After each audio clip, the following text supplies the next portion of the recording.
جات لي عين وجعها فرحت بكشفها. يعني طبعا كنت خايف، بس طبعا كل ما اسيبها انا عندي ضعفات اللي هي قبل العمليه. كانت عينها ان هي اصلا برضه كانت بصيتها غريبه جدا قبل العمليه.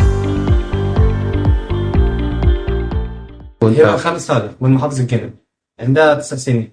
كان يوم من الايام يا دكتور، وطبعا جبت امها.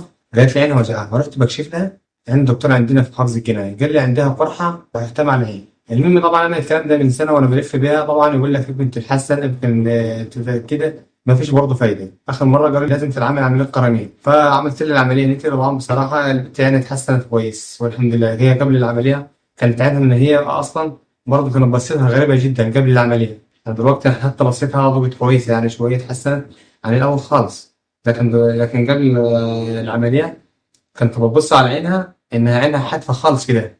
تحس كده ان هي بقت حاجه غريبه عن عينها، عن الجنب. يعني أنا طبعا كنت خايف، بس طبعا كل ما اسيبها انا عندي ضعف اكتر. ان انا مثلا السنه اللي فاتت السنه دي كانت الاول 60% والشفني. لما نسيتها ما عملتلهاش العمليه بقت 20% ضعفت خالص. لا كانت حاجه قويه، يعني حاجه لا بالنسبه لها عادي. ما هي كانت طفله برضه بالنسبه لها العمليه عادي. بقى لها حوالي النهارده 30 يوم. فرق النظر دلوقتي طبعا فرق دلوقتي. الاول كان 20%، كان 20 بتشوف منها 20. بتشوف العدد. والله يا دكتور انت بارك الله فيكم وتشكر والله، وانت تسلم والله. يعني حاجه بصراحه، يعني اذا اكنك ما عملتش فيها عمليه ولا حاجه في العين. الحمد لله رب يعني العالمين. الناس كلها بصراحه لما تشوفها في البلد مثلا او تزورها في البلد، يعني انا بخاف منها من الحسد. ان انا مثلا لما يشوفوا العين بيقول فين العين، فين العمليه اللي عملتها له او كده، ويعني